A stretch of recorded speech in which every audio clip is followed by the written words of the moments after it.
মেডিসিনে FCPS পরীক্ষা দিতে চান ইনশাআল্লাহ।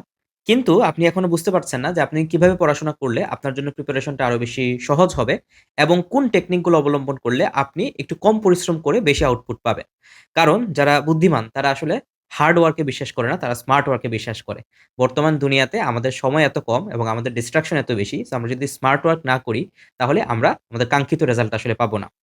তো প্রথমত আসেন যে এফসিপিএস মেডিসিন পরীক্ষাতে প্রশ্নটা যেটা হয়, সেইটা মোটামুটি অনেকগুলা ফ্যাকাল্টির সেইম থাকে। কয়েকটা ফ্যাকাল্টি ছাড়া, যেমন সেটা হচ্ছে dermatology and venereology, psychiatry, physical medicine, hematology. উনাদের প্রশ্নটা একটু আলাদা হয়। বেশিরভাগ অংশে মিল থাকে বাট কিছু অংশ আলাদা থাকে। কিন্তু এছাড়া আপনি মেডিসিনের বাকি ফ্যাকাল্টি গুলা যেগুলো আছে, ধরেন আপনি কার্ডিওলজি দেন, নিউরোলজি, হেপাটোলজি, গ্যাস্ট্রোএন্টারোলজি ইত্যাদি যে সমস্ত ব্রাঞ্চ গুলো আছে এদের প্রশ্ন প্যাটার্ন প্রায় সেইম থাকে। এবং এই প্রশ্ন কিভাবে থাকে সেটা হচ্ছে আপনাকে একদিন পরীক্ষা নেওয়া হবে। সেখানে ৩০০ মার্কের প্রশ্ন থাকবে এবং সেই ৩০০ মার্কের মধ্যে অর্ধেকটা প্রশ্ন মানে ১৫০ মার্কস হচ্ছে আপনার এসবিএ থাকবে, সিঙ্গেল বেস্ট অ্যান্সার, এবং ১৫০ মার্ক হচ্ছে আপনাকে ট্রু ফলস অ্যান্সার করতে হবে। তাহলে আপনি যখনই একটা পরীক্ষার প্রিপারেশন নিবেন, সবচেয়ে ১ম এ আমাদেরকে আগে জানতে হয় যে এই পরীক্ষাতে প্রশ্নের প্যাটার্নটা কেমন? এটা কেন জানতে হয়? আপনি যখন প্রশ্নের প্যাটার্ন জানবেন, তখন আপনাকে সেইভাবে প্রিপারেশনটাকে মোল্ড করতে হবে। কারণ ধরেন আমরা এই ডেভিডসনটাকে ফাইনাল ইয়ারে পড়াশোনা করে আসছি এবং আমরা এমবিবিএস পাস করে এসেছি। কিন্তু তখন আমরা ডেভিডসন পড়েছি রিটেন এর কথা চিন্তা করে। যে আমাকে এটা এই তথ্যগুলো মনে রাখলেই হবে। এটা আমি ইনশাআল্লাহ রিটেন এ লিখে ফেলতে পারব।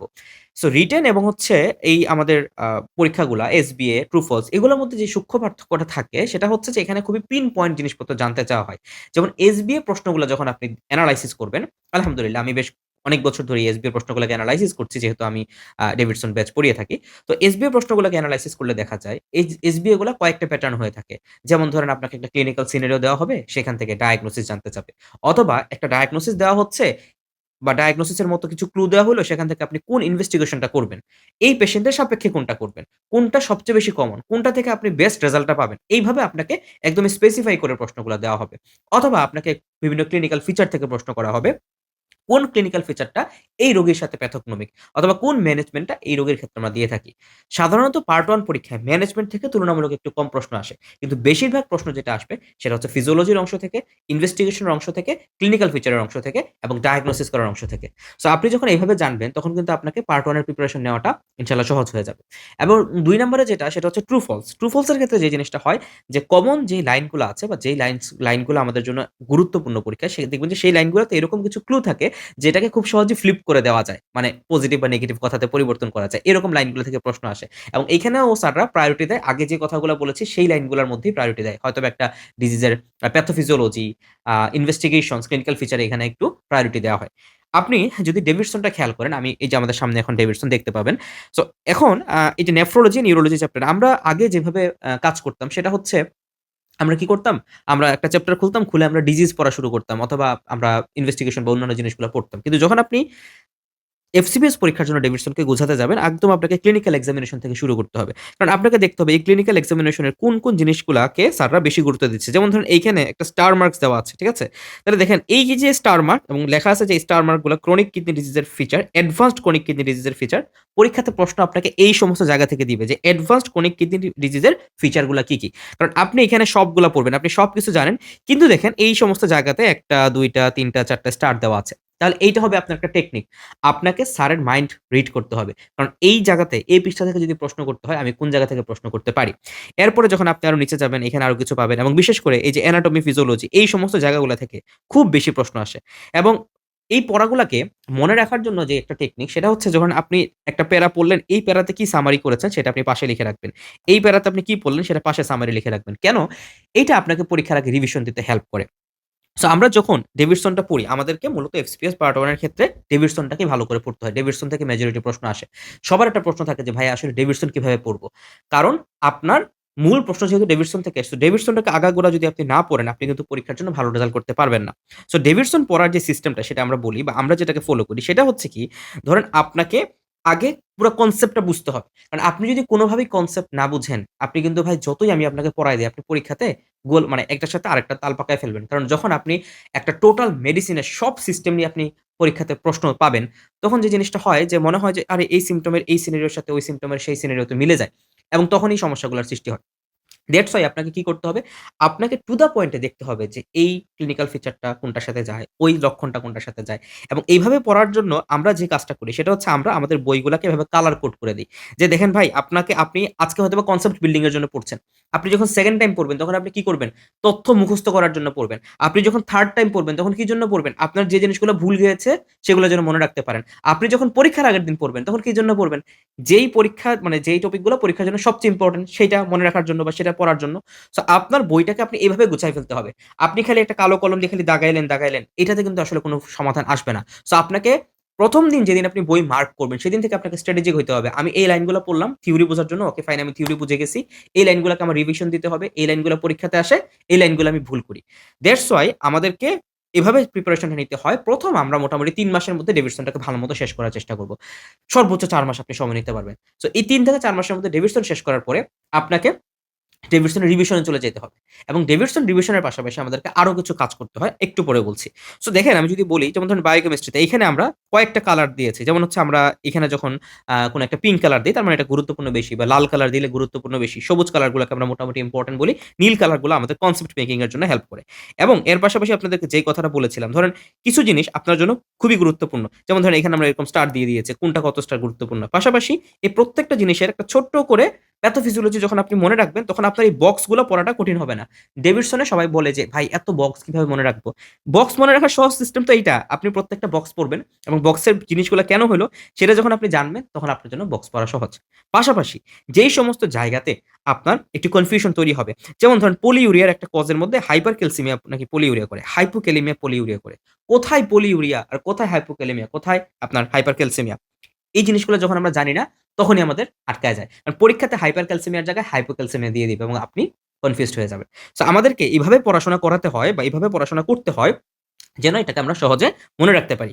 শুধু তাই না, দেখেন ডেভিডসনের প্রত্যেকটা ছবি, এই যে একটা ছবির মধ্যে দেখেন কতগুলো ডিজিজকে সে ঢুকাইছে যাতে করে এই জিনিসটা ভালো ভিজুয়ালাইজেশন হয়।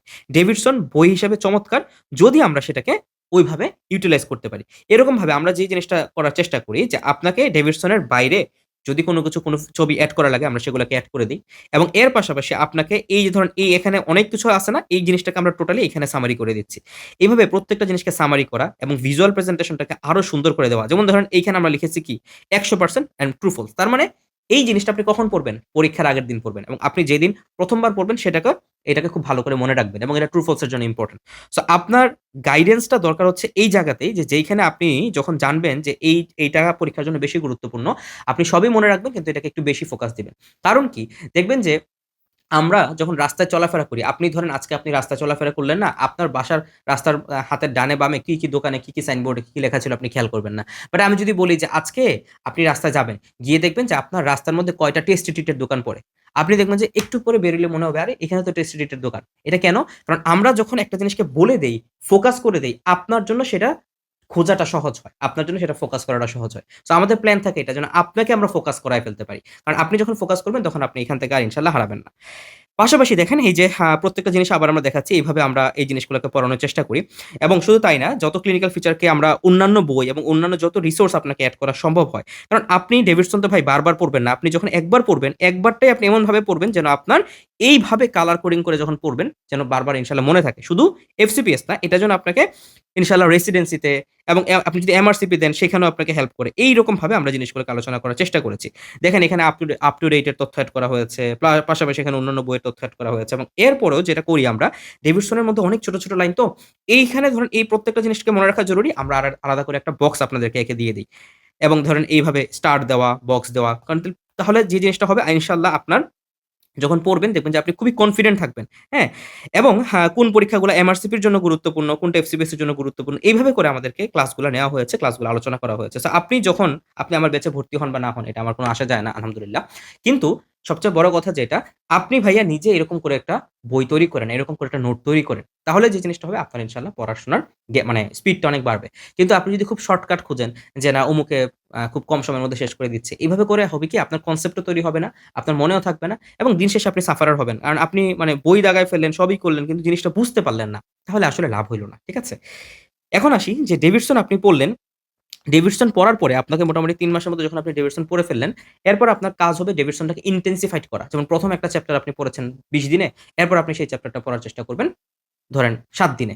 এভাবে করে 1/3 সময়ের মধ্যে আপনি ডেভিয়েশনটাকে আবার রিভিশন দিবেন। তার মানে আপনি যদি ৩ মাসে ডেভিয়েশন শেষ করেন, এরপরে আপনাকে ডেভিয়েশন শেষ করতে হচ্ছে ১ মাসে। তার মানে মোটামুটি আপনি ৪ মাসের মধ্যে জিনিসগুলো শেষ করতে পারলেন। সো এইভাবে আপনি 2nd টাইম হচ্ছে রিভিশন দিবেন এবং রিভিশন দেওয়ার জন্য আমরা যে কাজটা করি সেটা হচ্ছে আমরা কিছু পার্ল আপনাদেরকে দিয়ে দিই। পার্লের মধ্যে কি করা হয় যে এই টোটাল ডেভিডসনের যে জিনিসগুলো ছিল মানে বেশি ইম্পোর্টেন্ট যে চ্যাপ্টারগুলা সেই চ্যাপ্টারগুলাতে আমরা কি করি যে আপনি আরো সহজে যেভাবে মনে রাখতে পারেন এবং যে জিনিসগুলো পরীক্ষার জন্য খুবই গুরুত্বপূর্ণ লাস্ট টাইম রিভিশন আপনি দেখবেন সেইগুলো তথ্যগুলাকে একসাথে করে দেওয়া হয়েছে যেন আপনার জন্য রিভিশনটা খুব সহজ হয় এবং এগুলাকেও আমরা যখন ক্লাস নিয়েছি পার্লগুলোর উপর আমরা আলাদা ক্লাস নিয়েছি। হ্যাঁ? যেন আপনি কি করতে পারেন আপনি পার্লের মাধ্যমে আপনি যেন ওই জিনিসটা ভালো করে বুঝতে পারেন। এবং শুধু তাই না, আমরা যখন দেখলাম যে এই গত কয়েক বছর ধরে শুধুমাত্র ডেভিডসন থেকে না, ডেভিডসনের পাশাপাশি ফিজিওলজি থেকেও প্রশ্ন আসে। আমরা কি করেছি ফিজিওলজির জন্য আলাদা কিছু ক্লাস এড করেছি। যেখানে এই ফিজিওলজির প্রত্যেকটা জিনিসকে বিআরএস ফিজিওলজি, জ্ঞানং ফিজিওলজি এগুলা থেকে আলোচনা করা হয়েছে। সো ডেভিডসনের এই যেমন এই বছর এফসিপিএস এর যে প্রশ্নগুলো এসেছে দেখবেন যে আপনার ফিজিওলজির অংশ থেকে একটা ভালো প্রশ্ন এসেছে। তাহলে ফাইনাল এফসিপিএস পরীক্ষার জন্য আমাদেরকে যেটা খেয়াল করতে হবে, ডেভিডসন ভালো করে পড়বো, ফিজিওলজির উপর ভালো দখল রাখবো এবং last but not the least biostat আমাদেরকে পড়তে হবে। বায়োস্টেট থেকেও ৫ টা প্রশ্ন আসে এবং বায়োস্টেটের প্রশ্ন যদি আপনি একটু পড়াশোনা করেন, বায়োস্টেটের প্রশ্ন অ্যান্সার করা সহজ। কিন্তু পড়াশোনা যদি না করেন, বায়োস্টেট জিনিসটা পরীক্ষার আগের দিন পড়ার মতো কোনো জিনিস না। আপনি যখন পরীক্ষার সময় বা পরীক্ষার আগে থেকেই এই জিনিসগুলা জেনে রাখবেন, তখন আপনার এই কনসেপ্ট গুলা মাথায় থাকবে। কিন্তু যেটা করে অনেকে বায়োস্টেট লাস্টে কোনো রকমে মুখস্থ করে যায়, এভাবে হয় না। সো আমরা যদি সামারি করি যে আপনাকে এফসিপিএস পরীক্ষার জন্য প্রথমত হচ্ছে পড়াশোনা করতে হবে মেইন বই থেকে এবং বারবার পড়তে হবে, ইনটেনসিফাইড করতে হবে। এরপরে আপনি চলে যাবেন হচ্ছে কোয়েশ্চেন সলভিং ফেইজে। কোয়েশ্চেন সলভ করবেন, যেটা ভুল করতেছেন বইয়ে দাগাবেন। বই থেকে আবার পড়বেন। এইভাবে আপনি নিজেকে আরো বেশি স্ট্রং করবেন। এবং কোয়েশ্চেন সলভের পরে এরপর আসবে হচ্ছে লাস্ট টাইম আপনি হচ্ছে একদম এক্সাম নাইট রিভিশন গুলা দিবেন। এইভাবে যখন আপনি ৪ টা স্টেপ অতিক্রম করবেন দেখবেন যে আপনার এফসিপিএস এর প্রিপারেশনটা ইনশাআল্লাহ অনেক ভালো হবে। এখন এইখানে মেডিভার্স আপনাকে কিভাবে সাহায্য করে? আমাদের আছে হচ্ছে Davidson pro batch. Davidson pro ব্যাচে আমরা যে কাজটা করেছি, সেটা হচ্ছে আপনাকে এরকম ডেভিডসন আমরা পড়িয়ে দিয়েছি। ডেভিডসনটাকে খুব ভালো করে এই যে পার্লস যেরকম দেখালাম, এরপর আমাদের বার্ডস এর কিছু কম্পোনেন্ট আছে সেগুলা দিয়ে আমরা রিভিশন দেওয়ার চেষ্টা করেছি। আমরা বার্ডস এর একটা ছবি আপনাদেরকে দেখায় দেই। সো এবং রিভিশন দেওয়ার চেষ্টা করেছি। এর পাশাপাশি আপনাকে আমরা আলাদা করে ফিজিওলজি আমরা পড়িয়ে দিয়েছি। ফিজিওলজি যেটা গাইটন এবং হচ্ছে বিআরএস থেকে। যেমন ধরেন এটা আমাদের বার্ডস আই ব্যাচের কিছু ছবি। এই বার্ডস আই ব্যাচের মধ্যে আমরা এই প্রত্যেকটা জিনিস, হ্যাঁ? এড করেছি যেটা হচ্ছে আপনি পরীক্ষার আগের রাতে ভালো করে পড়ে মনে রাখতে পারেন। ঠিক আছে? এভাবে করে খুবই সুন্দর ভিজুয়াল প্রেজেন্টেশন এর মাধ্যমে যেন প্রত্যেকটা জিনিস আপনার খুব মনের মধ্যে গেঁথে যায়। হ্যাঁ? কারণ একবার পড়লে আসলে ভাইয়া মনে থাকে না। একবার পড়লে যে জিনিসটা হয় এটা জাস্ট ব্রেইনের মধ্যে নলেজে আসলো। কিন্তু বারবার যখন আপনি পড়বেন মুখস্থ হয়ে যাবে। পরীক্ষাতে যেহেতু আপনাকে এনালাইসিস করবে, সো আপনাকে অবশ্যই কিন্তু মুখস্থ কিছুটা হলেও নিয়ে যেতে হবে এবং মুখস্থ কখন হবে? রিপিটেশন এর মাধ্যমে। রিপিটেশন ছাড়া কোনো উপায় নাই। তাহলে আমরা রিপিটেশন এ যদি আবার ১ম বারের মতো সেইম সময় ব্যবহার করি তাহলে তো সমস্যা। আপনি তো আমার একটা ৩ ঘন্টার ক্লাস আবার ১ম থেকে দেখতে পারবেন না। সো এজন্য আমরা কি করেছি? সেই ক্লাসগুলোকে আবার আমরা বার্ডস-আই ক্লাসে কনভার্ট করেছি। এর পাশাপাশি ফিজিওলজিতে আলাদা ক্লাস নেওয়া হয়েছে, বায়োস্ট্যাট আলাদা ক্লাস নেওয়া হয়েছে এবং এই টোটাল যে কোর্সটা, এই টোটাল কোর্সটার নাম হচ্ছে ডেভিডসন প্রো কোর্স। যেখানে আপনি এই ৪ টা সেগমেন্টের ক্লাসগুলা পাচ্ছেন। সো ইনশাআল্লাহ আশা করি আপনাদের এফসিপিএস এর প্রিপারেশনটা আল্লাহ তাআলা আরো সহজ করে দিবেন এবং পড়াশোনাতে আমরা আরো বেশি ফোকাস হই এবং যেন আমরা ইনশাআল্লাহ একবারেই এফসিপিএসটা পাস করতে পারি এবং একটু স্ট্র্যাটেজিক যদি হন, এভাবে যদি ইনশাআল্লাহ পড়াশোনা করেন দেখবেন যে আপনার অনেক কাজ সহজ হয়ে যাবে। ঠিক আছে? সো ভালো থাকবেন ইনশাআল্লাহ। আপনাদের যদি কোন প্রশ্ন থাকে অবশ্যই আমাকে জানাবেন। আসসালামু আলাইকুম। আল্লাহ হাফেজ।